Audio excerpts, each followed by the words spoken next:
Nimalizie na la tatu, nalo ni kwanza na kushukuruni sana kwa wingi wenu katika mikutano yetu.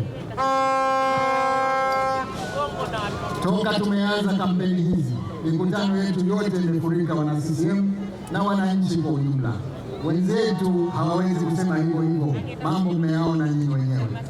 Lakini napenda nitoe wito ndugu zangu kwamba hamasa kama hizi ni jambo moja, lakini uchaguzi ni siku ya kupiga kura. Kwa hiyo nichukue fursa hii nikuombeni, ikifika Oktoba 29 sote tujitokeze kwa wengi tukapige kura mapema.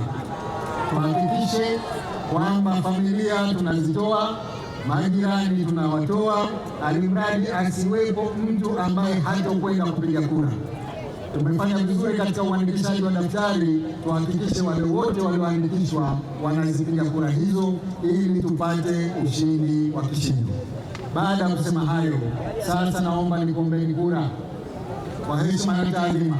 Namwombea kura rais wetu wa Jamhuri ya Muungano wa Tanzania, Mama Samia Suluhu Hassan. Mtampa?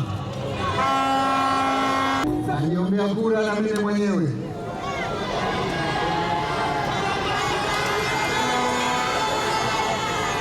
Hussein Ali Hassan Mwinyi kwa nafasi ya urais wa Zanzibar. Mtanipa?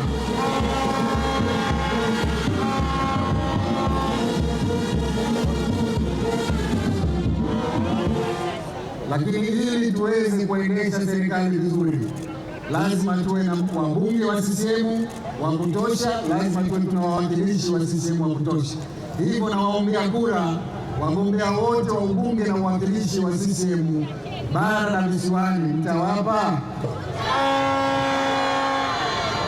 Na kundi la tatu ni madiwani. Tunataka tuwe tuna serikali za mitaa madhubuti kupitia madiwani wetu.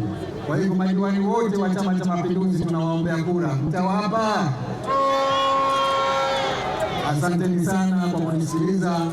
Mungu awabariki nyote, na inshallah tarehe 29 tutoke kwa wingi tukamalize kazi iliyo mbele yetu, ili tuendelee kushika dola na yale maendeleo yote tunayoyatarajia kama tutavyoyanadi katika ilani yetu kwa awamu hii iliyokuja ya miaka mitano, tutaweza kuyatekeleza kwa ufanisi mkubwa. Asanteni sana kwa kunisikiliza.